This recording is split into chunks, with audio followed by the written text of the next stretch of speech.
So you guys both coach many people as part of giving back and sharing the wealth. Mark Podolsky, like, what do you see? What are kind of some key success factors for people that that thrive in the business? Do you see commonalities?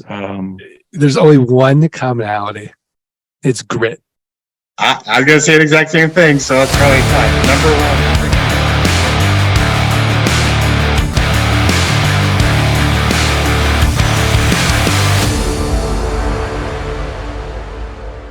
All right, for today's matchup, we are super excited to have two titans of real estate that are both near and dear to our hearts. They've each touched our lives, made a profound impact, and helped us get to this point of financial and lifestyle freedom that we enjoy today. So let's get to it. Fighting out of Frisco, Texas, and representing multifamily investing and carrying a body fat ratio of -2.5, this real estate mogul has 25 years of experience and has invested in multiple asset classes. He's closed over 100 multifamily deals, totaling over $1 billion and more than 16,000 units across 13 states. He's not only a seasoned real estate investor, he's also a two-time best-selling author, entrepreneur of several businesses, coach, podcast host, public speaker, accountant, IT nerd, family man, and fervent fitness fanatic. He founded Think Multifamily with a mission to help others get started in multifamily and enable them to go bigger with apartment investing. Please welcome the mighty maven of multifamily, Mark, the multifamily crusher, Kenney. All right. Thank you for that. You added to that. I did not give you all those things, by the way. I don't want people to think I'm self-proclaiming all those things. We have some insider knowledge, so we can take some liberties. And our second master of real estate cash flow fights out of Scottsdale, Arizona, with thousands of real estate transactions and millions of dollars in real estate assets. He also has a background in accounting, loves all things techie, has decades of deep experience in real estate investing. Also a best-selling author, inspirational coach to hundreds, serial entrepreneur, public speaker, podcast host, proud father, crusader against solo economic dependency, and champion of letting freedom ring. He represents creating cash flow and passive income using the power of vacant land. Please welcome the founder of and self-proclaimed land geek himself, Mark, the land geek legend Podolsky. Yes. Okay, I've done a lot of podcasts. This is by far my favorite intro. So far for me as well. So I don't know if we touch gloves or not, but it's probably up. We can touch gloves. Let's go. Touch it. All right, let's do this. So seriously, we're honored to have you guys both here. Looking forward to a fun time learning about your business models. So welcome. Thanks for having us. Yeah, you bet. So as a reminder, we'll have 3 rounds before we crown the champion. Round 1 is really just getting to know you guys. Round 2 is learning all about your business model. And round 3 is your final pitch for why your cash flow model deserves the title of Cash Flow Fight Club Champion. So let's kick this off. Let's kick off round 1 with Mark Kenney. Mark, tell us a little bit about your life pre-multifamily and what really led you into this type of investments. So pre-multifamily, I grew up in Michigan, one of 7 kids. I have an identical twin brother. We didn't grow up with much. We had a place to live and food, but anything extra we were buying ourselves. So my brother and I were the youngest of 7. We were kind of like, this kind of stinks, buying our own shoes and bikes, and we were like 10 years old. So when we were in college, we were like, we're going to buy real estate. I don't know why. We really concluded that. Nobody in our family or extended family was buying real estate. We were both kind of a little bit more logical. Both became CPAs and we're like, everybody needs a place to live. So I want to buy real estate. So that was almost 30 years ago. We bought our first property. It was a 3-unit when we were 21, and then continued to buy smaller properties, did IT consulting after being accounting for a few years. And then I started my own IT company, and I worked for the Big Four, and then worked for SAP software company and things like that. But continued to buy. And then I got married pretty young. My wife and I both loved real estate. We were buying smaller properties. And in 2013, I was working literally 90 plus hours a week like every week, sleeping 3 hours a night, not really taking care of myself as far as eating, things like that. And it became an issue, if you can imagine, with my wife for some reason. And she's like, you need to do something different or basically else. So I'm like, okay, in my spare time, what do you want me to do? So I said, we both love real estate, and a friend of mine was syndicating a deal. I didn't know what syndication was until 2013. Never heard of it. So I put money in with him through some real estate or some retirement funds I had. I'm like, this seems to make sense. So that's kind of how we got kickstarted. And then we started looking at larger properties ourselves, focusing on typically 100 plus units, and then have done, I guess, a little over 100 transactions since then. And then started the coaching piece just through some circumstances around. We just felt there was education was a little lacking, frankly. And the culture aspect of our business was more my wife trying to bring people together in a family vibe. So that's kind of how I got started. There really wasn't anybody said that was modeling. Unfortunately, at the time, it was more of a, hey, this kind of stinks as a kid having to buy all those things. My dad worked up to 100 hours a week because he was a firefighter and then worked 40 hours, sometimes in lumberyard. So that was my model. And he'd come home and work on things every weekend and every night. And I'm like, man, I don't want this. So that was my driver. Wow. It was a money driver. There's no question about it. Me getting started was all driven by money initially, which isn't a good way to end. And I haven't ended there, but starting out, that was my driver. It's a fundamental need that we all have. It was definitely at the bottom of the hierarchy of needs there. Yeah. And how has this transition changed your life? Well, for me, one, I do have a lot of friends from the group, which I didn't have doing IT. I was very transactional, really didn't, not to be mean about it. I was brought in for a lot of big projects that were in trouble. I really I didn't care about having conversations about personal things. I was there to fix issues. And so personally, it's helped me a lot. A lot of people from our group, we hang out pretty much on a weekly basis. People from our group go out and do things. But as far as marriage wise, I got to start the business with my wife, Tamil, build it together. And it wasn't like she was just supporting me, patting the back.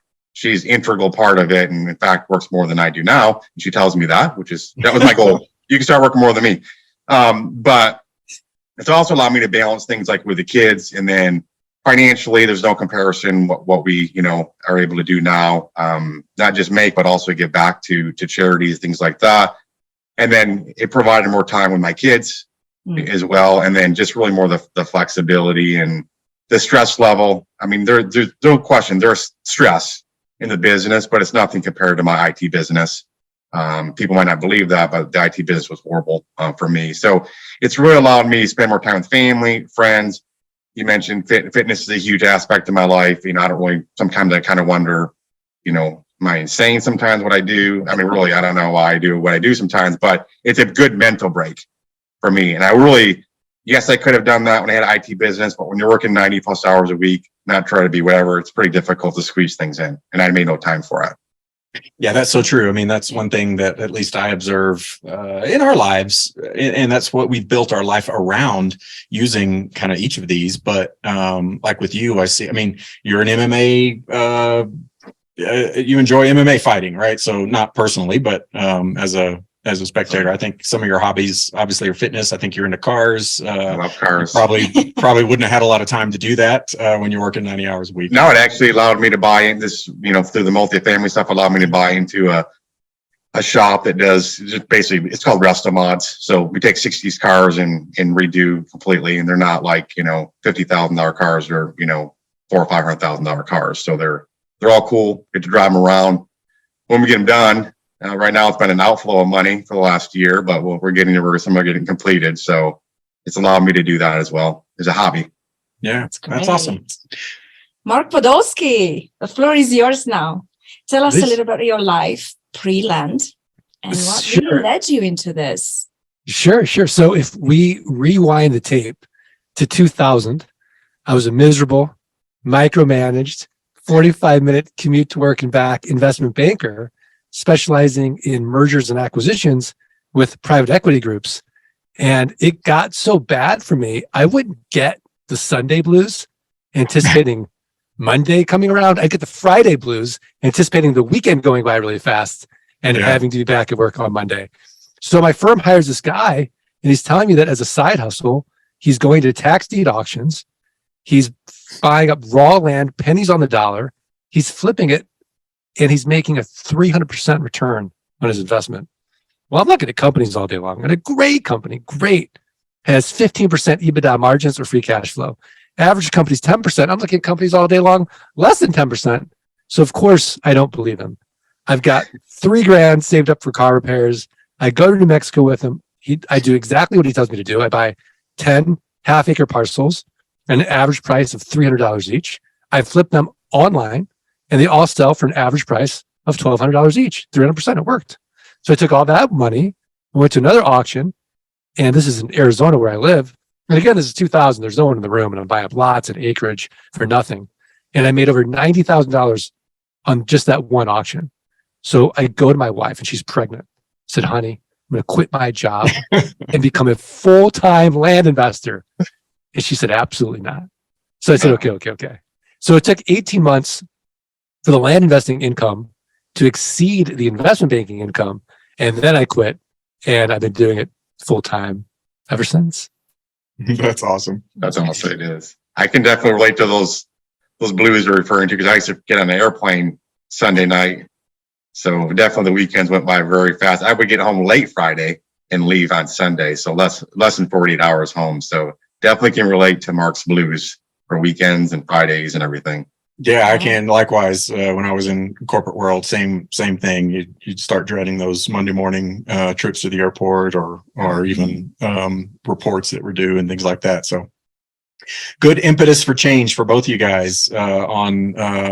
It's interesting how we start out, and I'm watching this with my own kids, and I know you guys both have kids as well. But you just, that path is so hard to deviate from. Just, you're young and you see the need for money, and it's an easy, I guess it's the norm of sorts, right? That you get into a W-2 job and you just start making money, and then you get trapped a little bit, right? I mean, you start getting the carrots, just a little bit of raise here and there, and then you get trapped with mortgages and payments and babies and all kids, this stuff, right? Yeah. So certainly,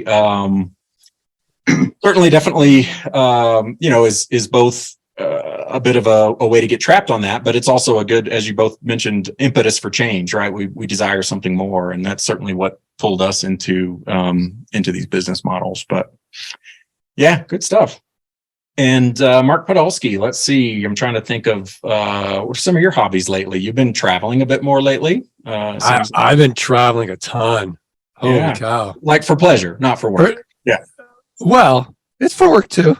Yeah, some boot camps here and there. Yeah, some boot camps and some mastermind groups. And I would say that I never had Bali, Indonesia on my bucket list. If you've never been to Bali, it is a magical place. Yeah, we thought about it for honeymoon, but it was such a long trip. We opted for the Seychelles instead. Oh, okay. So I'm actually leaving in 2 weeks to go that part of the world to go on safari. So I'll be in Cape Town and Zimbabwe and Botswana, and want to take a little side trip to the Seychelles, which I hear is awesome. It's beautiful. We loved it. We stayed on a little private island, but your travel now is not forced or imposed travel, right? It's travel because you want to do it, and whether it's for work or pleasure or anything, and your business continues to run while you're gone. And I think that's the beauty of that passive income piece of it, because you can work when you want, where you want, with whom you want, and move up Maslow's hierarchy of needs into self-actualization. Right. Which let's go it's all about, I think. Yeah. Go ahead.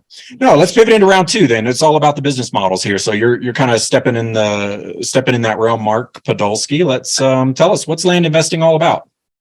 Okay. So I want to walk Mark through the model. All right. So it's great, because I don't know your model, so it's gonna be great for me to hear. All right. So Mark, we're gonna assume that Mike and Ligia own 5 acres of raw land in where you live in Texas. Okay. But they're in Colorado. So, and for some reason, they've just forgotten about this property. They don't pay their property taxes anymore. And so they're advertising 2 really important things. Number one, they have no emotional attachment to the raw land. They're in Colorado, the property's in Texas. And number 2, they're financially distressed in some weird way, because we don't pay for things. We don't value them the same way. As a result, the county treasurer keeps sending Mike and Lygia a notice saying, hey, if you don't pay your property taxes, you're going to lose that property to a tax deed or a tax lien investor. So all you're going to do is look at the comparable sales on their property for the last 12 to 18 months. You're going to take the lowest comparable sale. Let's say it's $10,000. You'll divide by 4, and that'll get you what Warren Buffett would call a 300% margin of safety. So you'll send them an actual offer of $2,500 on their 5-acre parcel. Well, Mike and Lygia get the offer. They talk about it, like, yeah, let's take it. $2,500 is better than nothing. Now, in reality, 3 to 5% of people accept your quote unquote top dollar offer, but we'll assume they accept it. So now you have to go through due diligence or in-depth research. You have to confirm they still own the property. You have to confirm back taxes are only $200. You have to make sure there's been no breaks in the chain of title, no liens or encumbrances, this entire property checklist. That's okay, because you can always make more money. You can't get more time. You're going to outsource that piece to your team in Jamaica. Costs you about $11. They're connected to an American title company. They'll make sure everything checks out. It's more than $5,000. You won't take any title risk, and you'll close traditionally through an American title company. But there's only $2,500. You'll take a little risk. Everything checks out. So you send them a check for $2,300, the treasurer a check for $200. You own it free and clear. And now here's where the magic happens. You're going to sell this property 30 days or less, and you're going to make it cash flow like a rental home. So Mark, you have a built-in best buyer. Do you know who it is? No. The neighbors.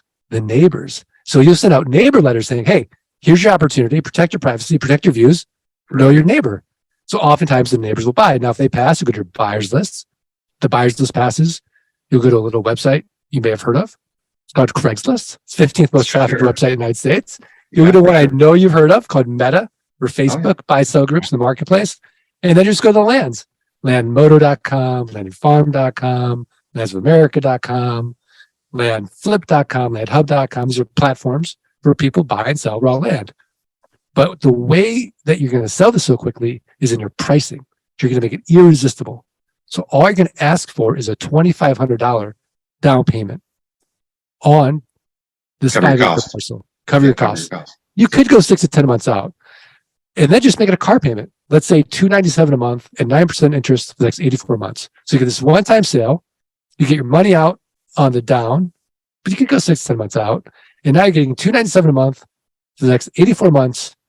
Mark, no renters, no rehabs, no renovations, no rodents. And because you're not dealing with the tenant, you're exempt from Dodd-Frank, RESPA, and the SAFE Act, all this onerous real estate legislation. Right. So the game you play is, can you create enough land notes where your passive income exceeds your fixed expenses, and then you're working because you want to, not because you have to. Cool. That sounds good. I own some land, by the way, as well. So I have both multifamily and land. Like for development, like as an investment? Investment, and then some's more just personal, although it's gone up quite a bit, but it's more for my son to ride dirt bikes and things like that. Nice. So nice. You don't make any cash flow off it, just so you know. Actually, all I do is spend money putting dirt tracks out there and trails and such. But and then I own some other land for development. But I think the money's really made on the land itself, not on the development. Personally, I don't want to go through the hassle of developing. Frankly, yeah, sell it to a developer, not doing it yourself. Yes. Yeah. And Mark Podolsky, I will challenge you to find a car payment these days for $297. Is that right? Yeah, that is right. Mark, I keep reading. I think the average price just ticked over $1,000. That was in 2000. I think no, I don't know, but it's definitely gone up. But anyways, it's that felt like a solarplex punch. No, I mean, I like the liver better. You're pricing your land irresistibly because it's much less than a car payment. So it's the liver. Yeah, that's a good one. So yeah, I mean, the business model is a little bit crazy. When we started, we had a lot of doubts as well in terms of, does this really work? And then, sure enough, just deal after deal, things come in to that amount. So, Yeah, you mentioned you starting personally with $3,000 a nest egg, right? And that's what do you see as kind of the typical entry point for people that want to get into land investing? Is it around that, or? I think that the minimum you should have is $500 because that's just enough to do a mailing to sellers and to neighbors. So, for example, if Mark doesn't have the cash to buy your $2,500 parcel, he could send out neighbor letters and the neighbor could raise their hand and say, oh, I'll buy that for $10,000 and I'll put $2,500 down. And so Mark could collect from his buyer the $2,500 and then pay you and do a double closing. And so there's lots of creative ways to get started in this without a lot of capital. Yeah, I love it. It is very, it does lend itself to a lot of creativity, just like, if you're reading Robert Kiyosaki type books or whatever, you're really limited only by the creativity of your mind in terms of, being able to subdivide or double close or, buy on credit or whatever, until you get your money back. And the returns in this business are crazy. It can be really quick. I think it took us 6 months to sell our first property. Yes. So we were nail biting until we got ours done. But, after that, the floodgates opened and we kind of cracked the code a little bit, if you will. But yeah, it's good stuff. And then, you mentioned, 300 to 400% ROI. Do you find that as typical across? I mean, you still do deals today, as well as you have a large network of clients that are adopting the methodology as well. Yeah, so 300% is on a cash flip. I don't want cash. I want the cash flow. So because of time value of money and we're owner financing, I'd say on a terms deal, we're averaging 800 to 1,200%. Annualized or yeah. No, that wasn't infinite early. That's a total. Yeah. That's a total deal. Annual. Yeah. I mean, so yeah. So let's say an annual yield of at least 72%. Yeah, I think we've been many years in this business, and I would say I keep track of all of our sales that we've had to date, and our average is triple digits in terms of annualized yield. So we're right at about 150%, just all deals. And probably this is the only business model where when you double your money, it's a bad deal. When you just double your money, it's a bad deal, isn't it? It's funny where we'll have clients and out of shame they'll say, "Oh, I wholesaled it. I doubled my money," and you can feel the shame. Yeah. Like, no, that's great. Like, it's just this is not the real world. It's all about perspective. Yeah. There, Yeah. All right, Mark Kenney, what about you? Tell us a little bit about multifamily, and you can speak a bit to both the active and the passive. Sure, ways. yeah. We do both. You guys do both, right? I'm invested as passive in some deals and also active. For us, it's a little bit different as far as the finding process. We generally go through brokers, so we're not having to really hunt around too much for deals. Brokers come to me personally with deals that they have, either could be listed, doesn't mean it's a bad deal, it's listed, or it's more of a pocket listing where it's a relationship they have with the seller. So the hunting process is definitely different than what Mark described on land. But we're getting our deals through brokers. Mm-hmm. We focus typically on 100-ish plus unit properties. We've done a lot of distressed deals, and we've done a lot of deals that are not distressed, and the returns are much higher in distress, but the headaches, even some of the parts that Mark brought up are much higher on a distressed deal than a deal that's a little bit more stable and a little bit better area and better clientele. Our whole goal is, everyone needs a place to live, just reality. Not everyone needs a piece of land. The cash flowing piece is cash flowing. Typically, if it's not a distressed deal, cash flowing immediately. We don't have to wait and guess and sell a property in order to cash flow it. It's cash flowing from literally day one. And then the way it's valued, it's based on the net operating income. So we have a lot of control over what a property can be valued at based on increase in revenue or decrease in expenses. It's not even related to comps. It's based on the cap rate in the market, which is just like a multiple of how the property is valued. So we have more control over a multifamily property. Multifamily referred to as 5 units and above because that's what the lenders consider commercial.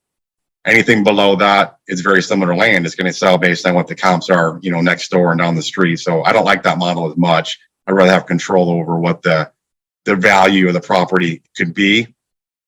Our debt's really strong on deals. We're not paying, cash for this. I mean, I have, $800 million in non-recourse loans, which, no personal liability. Leverage is high. I've bought land and I bought multifamily. The land I bought has been recourse. Personal liability, leverage is lower. With the multifamily, the leverage is higher and it's now recourse. And then just some things that could be, the land I've owned, we've gone through things around, city approvals and all those things that can kind of come along with that, where with a multifamily, it's already established, it's been there. We don't have to guess to see, hey, can it be used for this use or not? Do we have to get city approval or not? We don't have to do any of those things. So as a passive investor, a little bit different. I'm not sure if Mark has passive investors or not too, but for us, the passive investor is, they're not doing any of those things I described, right? They're not having to find the properties. Some people in the group will look at 100 deals before they get one. So there's a lot of hunting to go around. I don't have to look at that many anymore to get them necessarily, but it's a lot of deals, frankly. So the passive investor comes in, the deal's already been vetted, been found, things like that. So, and again, you have a choice on how, you want to invest in a deal distressed or not. If you want cash flow, you can get into deals cash flowing pretty much from day one versus, a distressed deal or land. You mentioned taking 6 months to sell your first deal and made a good profit on it, but there's no cash flow for those first 6 months. So that's one of the biggest differentiators in my mind. So I think, frankly, it's depending what you're trying to achieve from a goals perspective. Will dictate, and maybe it's a combination of different things. I invest in other things outside of real estate as well, but I really like multifamily because number one need for people is shelter. They don't need a piece of land to go put a tent on. Couldn't even do it probably in most places, right? But they need a place to live. So food and shelter are the two main things they're going to do. And then as an owner of it, we can control things. We also can increase rents on a regular basis. We've been doing even during this time, and every dollar we can increase our rent is actually $20 of value that somebody will pay us. So we're also able to do the refinancing. And then the biggest one, without a doubt, for a lot of people that are decent wage earners, is related to depreciation and the tax benefits. I haven't paid any taxes since 2016, any federal income tax, period, zero. And, land, even to show kind of land versus building, when we do our studies for cost segregation and just a fancy word for splitting the property up to get depreciation benefit, they take out the land, right? So without the building, we don't get the depreciation. So the land doesn't give us any value for tax benefits around the depreciation. Now, I know there's some things you can do with land conservation, things like that, but as a general statement, there's not value at all related to the tax benefit on the land side.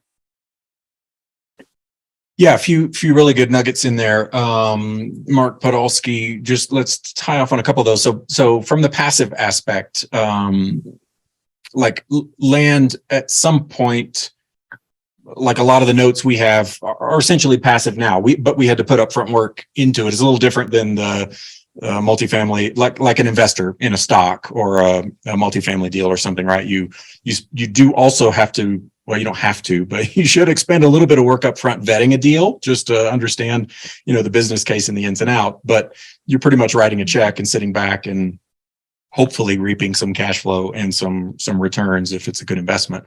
How about in the land business? Are there ways for people to get involved passively? I know at some point you were kind of doing some experiments with buying and selling notes. Yeah, we help accredited investors as well. So we help everyone along the economic spectrum. And ultimately, my goal is to help everyone solve their time and money problems. Mm-hmm. So if you've already solved your money problems, but you haven't solved your time problems, think doctor, lawyer, dentist, we can help you as well. Just, you can just stroke a check and we'll build up your passive income and hopefully get it to a point where it exceeds your high doctor income. So we do that. Needs at least. Yeah. Yeah. But for most people, because it doesn't take a lot of money to get started in land, I call it the gateway drug into multifamily. So if they have more time than money, they will teach you how to create that passive income. And then to Mark's point, I think the first rule of Fight Club should be, we don't talk about depreciation. Because he's right. Land lasts forever.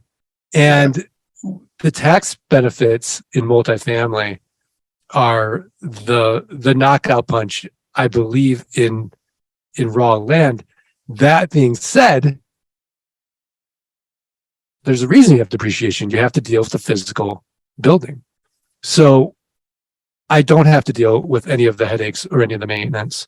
And I don't have to deal with interest rate risk as well. So when interest rates are rising, if you haven't locked in that rate and you have a floating rate, that could destroy your returns for investors and potentially knock you out as a syndicator if you have a 5-year fund and in 5 years you lose Forced money. to sell. Yeah. You're forced to sell or something like that. So we don't have any debt. And it's just, I think, a simpler model. There's less headaches. There's less moving parts. But I do have to pay the IRS. Yeah. We use third parties. So I would, initially we did smaller properties, my wife and I, and then my brother too, were doing a lot of the maintenance and collections of rents because they're smaller. And now we outsource 100% of that. So I don't deal with the day-to-day leasing or maintenance and have zero desire to do that at all. I'm not qualified and definitely don't have the mindset to want to deal with it. So that's why we've chosen to, and we're working into our model. Yeah, and I think that's the beauty of when we call this a passive income model. Because if we really look at the definition of passive, nothing's passive. Right. If we inherited $1 billion, well, we still have to do something with the $1 billion to be efficient with that capital. So my definition of passive would be like Mark is saying.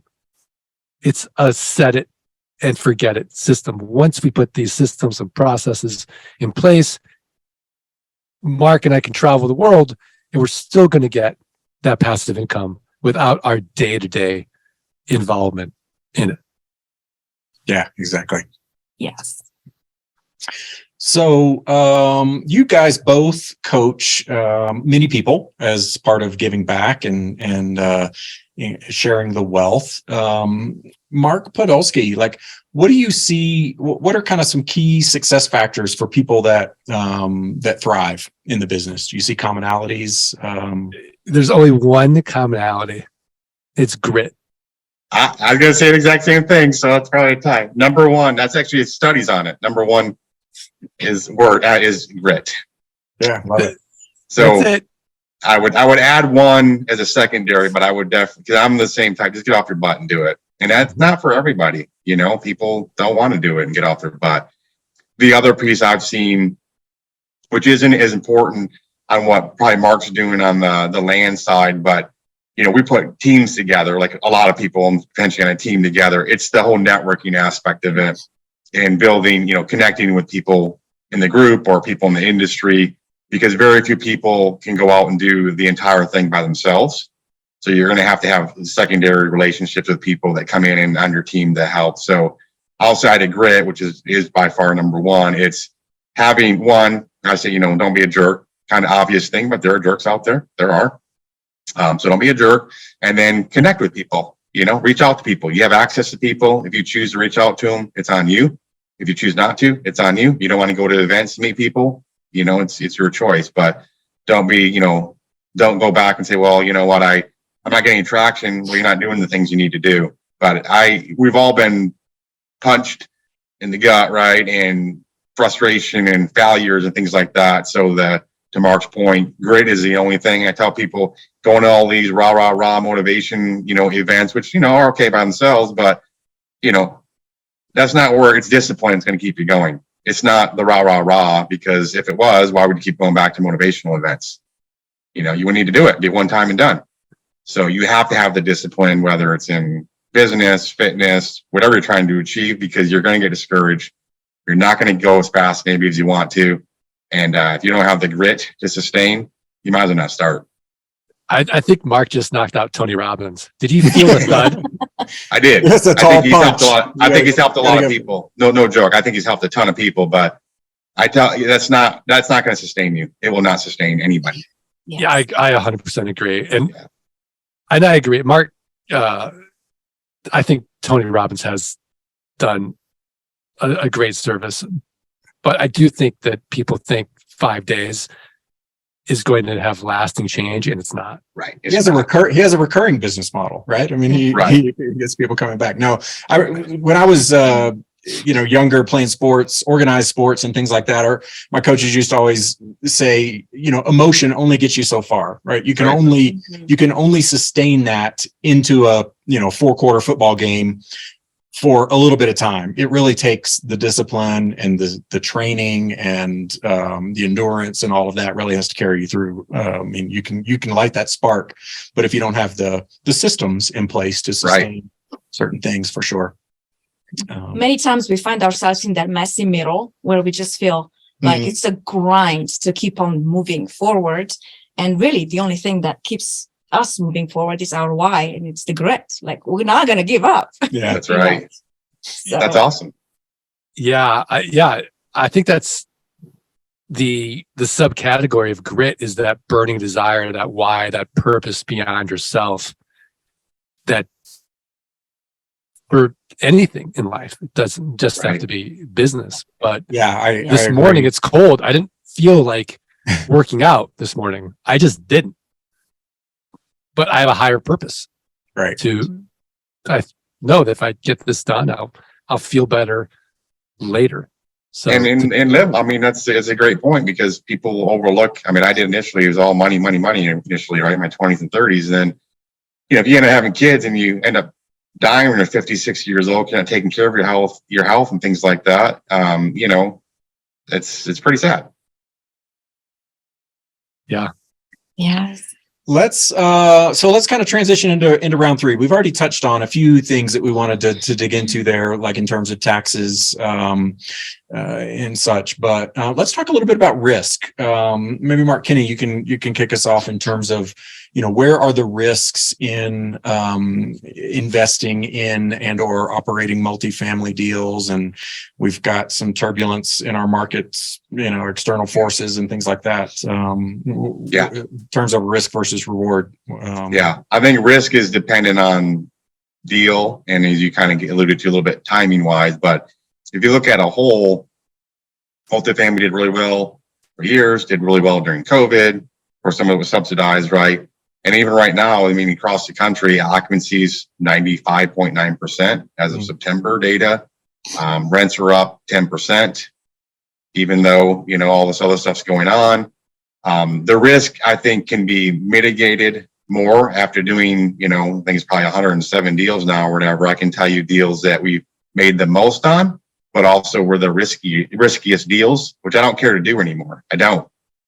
So I think you can mitigate some of the risk. It's a risk adjusted return too, right? You're going to make less on a property that's 95% occupied versus property you bought there is 0% occupied.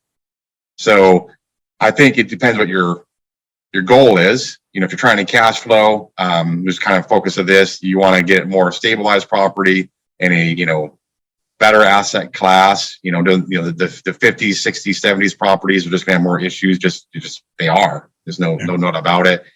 Crime in areas. So if you can avoid areas of crime, and then avoid, areas where either they can have rent control, which I think is ridiculous, or they have, certain eviction things that take, months and months. So I think the more you learn, and we're in, 13 states, and even each state reacts differently how they treat things like evictions, the smarter you can get.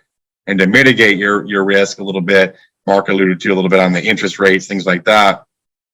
You can do things for protection. You can get fixed rates, of course. You can get better terms if you're okay with recourse loans, personal liability, which a lot of people are. You get a lot better terms that way. But we try to underwrite the deals now at the highest rate it can go to and locked in for the duration, even though that's the highest it can ever go to. So likely that it won't go that whole. If it goes above that, we actually get paid. So we have about 20 deals right now we get paid monthly for, because we have the rate cap protection and things like that. But the risk, forget properties aside, the risk is people. That's your biggest risk. I shared a story in the podcast, not because I'm glad it happened or anything like that, but they're an old partner from 2016, stole money, did things he shouldn't do. I mean, the property wasn't the issue. It was, an unethical person that did those things. So that is a risk involved. So, do you really, people like, you don't really ever know anybody. And I would kind of tend to agree with that as a general statement. So that's the risk. Somebody goes in and does something they shouldn't do. That's probably more of a risk than, the property performing by itself. It's the operator and or somebody that's doing something. Now, fortunately, there's only been one instance in, over 100 deals, but I wish it was zero. But it's not. Yeah, I fully agree. That we tell people all the time. We've only been in multifamily for a few years now, but our biggest takeaway from we've been in 8 to 10 deals as partners. Our biggest takeaway from our first couple of deals was it is about the people, and we got fortunate in our first few deals, but we quickly realized you don't know these people, even though you may have networked with them or done something, but you don't know someone, especially if you get into a business. Are they going to be defensive? Are they going to shy away? Are they going to lean in? All those types of things are so much more important than the business case on the piece of paper. Because without the person, they're not going to get executed.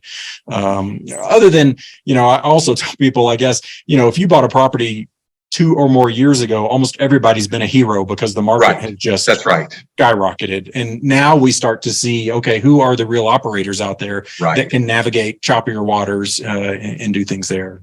So interesting. Sure. Mark P, what about you? Risk? Where's the risk in land? The risk in land, it's going to sound crazy, but I've done this over 6,000 times. I've never lost money on a deal because we're buying the property 25, 30 cents on the dollar. So there's someone else on the other end of that deal, even at 50, 60 cents on the dollar. So I would say the risk is if you're starting out and you buy your first piece of property and you just completely ignore due diligence, you completely ignore comps, so you overpay, you don't check to see if it's got some type of issues with it, that would be a risk. I would say ignorance or lack of education would be your biggest risk. Mm-hmm. As far as the market is concerned, in 2010, and I talk about this in Dirt Rich, 50% of my note portfolio just went away. I mean, people were calling me saying, Mark, it's between groceries and paying down this land. I'm choosing groceries. But to me, taking the land back on a land contract because there's no cost of foreclosure, it's not so bad. They've paid down my cost basis. I resell that property at the new market condition, and I'm still profitable. I'm still extending out my ROI. So not much risk. Yeah, it's true. Timing, the timing maybe to sell, or to Mark's point, is that times do get tough. People will pay rent before they pay for a piece of land, or it's probably we so a couple of years ago when COVID hit, Lidge and I got super nervous, thinking, we were like, okay, we got to circle the wagons here. We're about to lose, half or more of our note portfolio. What are we going to do? But it went quite the opposite. I mean, sales skyrocketed, and I know it was the same in multifamily. There was, fundamentals strengthened actually. Right. And I don't know if that's a factor of just, pumping money into the economy and different things happening. But yeah, I mean, we didn't go through 2010 in that way, but we do have, I don't know, half a dozen parcels of land that have been totally paid, that we just continue to resell if people default, which, we do everything we can, honestly, to try and prevent someone from defaulting, especially if they're deeper into their payments. I can't stand watching somebody, that's been paying 75% of all their payments, and then they get to the end and they can't make a payment. And we'll bend over backwards to try to help those people, and or just, at some point, if they've been a good client, we'll just give them the land, or, cut their note short, those types of things. But yeah, there's definitely risk, I would say, in mismanaging the acquisition process, to your points. If you don't do any type of homework to uncover if there are liens or back taxes or, certain fundamental things. I guess I don't even think about that, because I guess we do our homework. And so it's never been an issue. We haven't ever, I think Mark Podolsky has a saying, there's a pig for every barn. And so, some of the ugly, like we initially, I know when we started in the land business, we were overly scrutinizing every piece of property, like, oh, look, it's got a crack in the surface here, or, what, but I mean, literally people buy anything. There's somebody that wants the ugliest property you can imagine, or just like you said, Mark Kenney, your son loves to ride dirt bikes. There's people that want just gnarly pieces of land that they can go out and ride on. One of Mark Podolsky's partner, I think, tells a story about, some swampland basically that he bought he was trying to get his son involved in land, and they bought this piece of property and saw it, and he was like, oh God, I bought a dog here. But, somebody jumped on it for exactly that reason. They wanted to do off-roading and set up a course and do all this stuff. So, it's true. I mean, no one needs a piece of land, and no one wakes up and thinks to themselves, boy, I'd like to buy a piece of raw land today. That being said, 99% of the things in our lives we don't need, but there is a lust for land in this country, and I've never been stuck with a piece of raw land, and I've sold land that looked like Chernobyl. It's just crazy. Good stuff. All right, what else? Mark Kenney, rewinding a little bit, I think we forgot to mention, what's the entry point for a passive investor? If dollar amount, typically 50,000 for syndications that we do. It'll range, but typically 50,000 entry point. So not small, but we're also limited in some cases how many people we can bring in if they're non-accredited. So that's kind of why you have people like, why don't you just do it for $5,000? Like, well, because we can't bring that many people in typically to support it. If you're doing small deals, you could, but for larger deals, it doesn't work. Right. And what's the typical ROI? I don't vary. So we try to double money in 5 to 6 years. We get the tax benefits. You typically year one, it's gone a little bit down because of the leverage, and that it has impact on it. So usually we'll range between 50%. We put $100,000 in, you get, typically $50,000 of depreciation allocated year one. We've had it as high as 130% year one, depending on whether it's a private equity fund or not. So that's high, 50. And then, people are like, oh, you just get depreciation, but you also, it never goes away.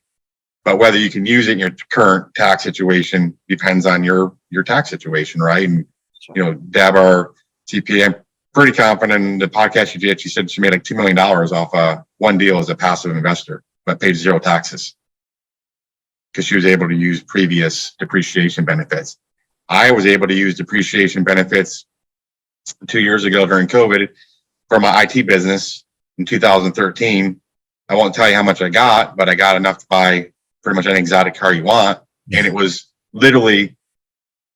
just from depreciation that I was able to use from 2015 to 2018 for my business in IT.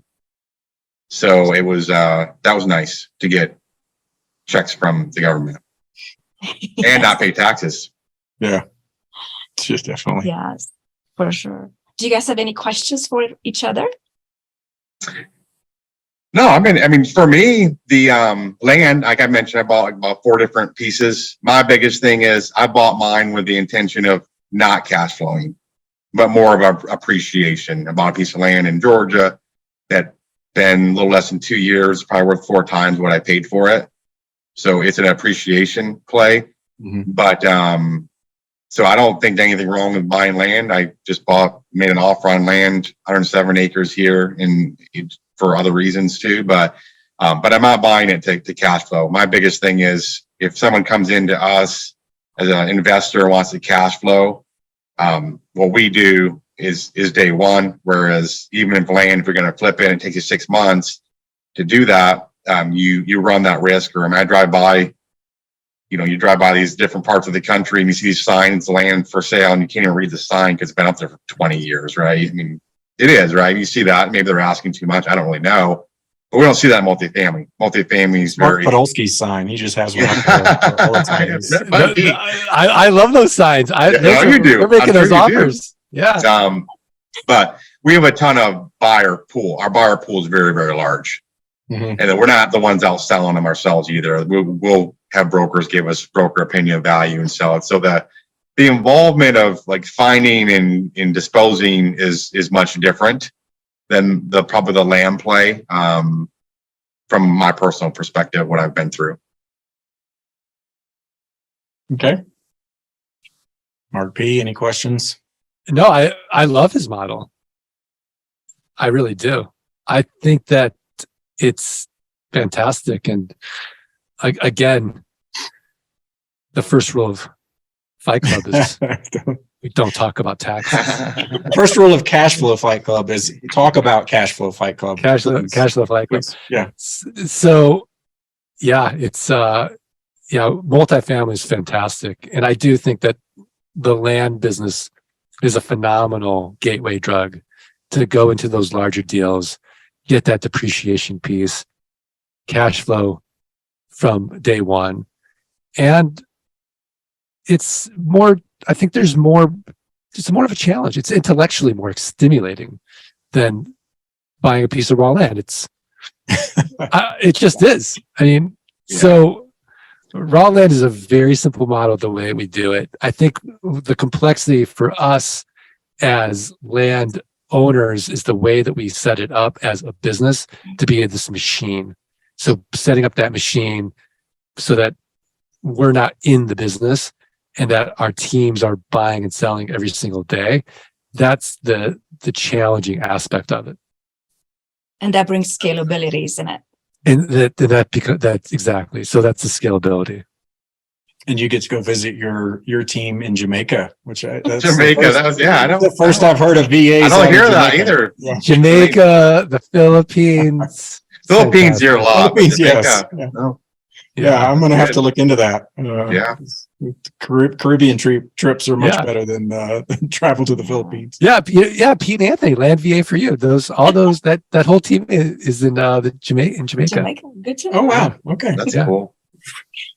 So, Mark and Mark, throughout your matchup, Mike and I have been looking for key factors like the resources needed to generate cash flow, risk versus reward, potential ROI, and your level of enthusiasm, which was fantastic.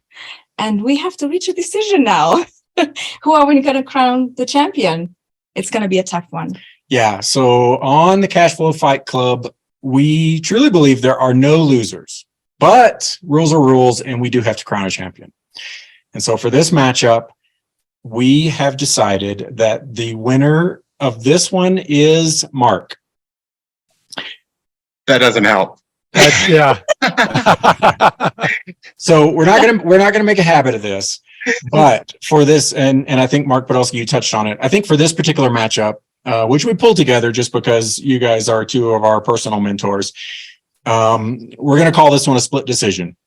And so, for instance, if you're a person that maybe doesn't have a large nest egg but has time on their hands, we think land business is the best way to, Mark Podolsky, to your point, the gateway in.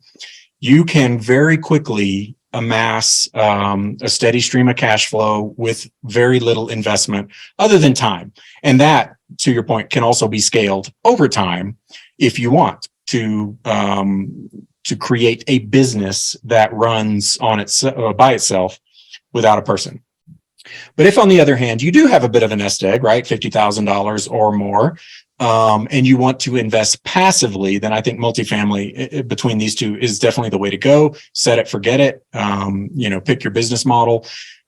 We can say from doing both, taking an active role in multifamily is a daunting task, right? I mean, there's a lot of effort that goes into finding deals, vetting deals, running a deal, the stress.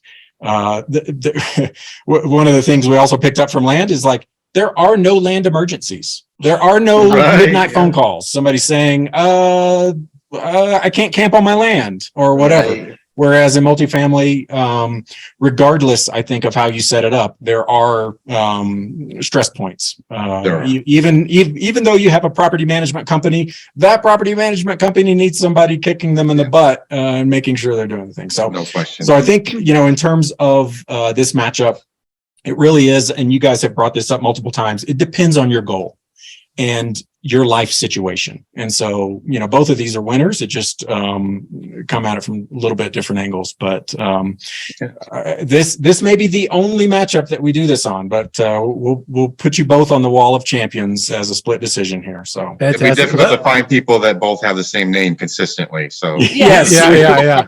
That's our first learning from hosting a podcast is no more guests with the same first name. Yeah, I want you guys to help me find some tax advantages in land. And I think the way to crack that code is solar credits. Oh, yeah. We could put solar on the land. Probably wind. It's some wind. We can get some tax advantages. So that's my gut punch to Mark Kenney. Yeah. Well, you can put bees and other things on them. And there you go. Yeah, we need to comb through the government. What is the government willing to incentivize? Yeah. Okay. So yeah, we need to start adding that in there. I'm sick and tired of these multifamily people bragging to me about if they haven't paid taxes in decades. Yeah. Well, we can brag about it. We didn't pay any taxes this year. Yeah. So it was wonderful. Well, we did pay Colorado state tax, but that's our choice. You have a choice. Yeah. All right. Well, we appreciate you both for being on. And as they say in the fight business, as well as in real business, it is a team sport. And because of that, we like to end the episodes with a little bit of gratitude. So Mark, Kenney, somebody that's made a difference in your journey that you'd like to give a shout out to. Just we're coming on the back of Thanksgiving here. I think it's appropriate as well. So a little bit of gratitude you'd like to share? It'd be my wife, Tamil. Not just saying that as a default, but definitely. Yeah, for sure. Mr. Podolsky? I am just so grateful for all the things in life. It's that I just take for granted. I get very meta with my gratitude practice, and just the fact that I was lucky enough just to be born in the United States, and it's a safe, secure country. I can go and get clean water. I don't have to worry about anything like that. A healthy family, friends, just the miracle of being on this podcast and to talk to you virtually.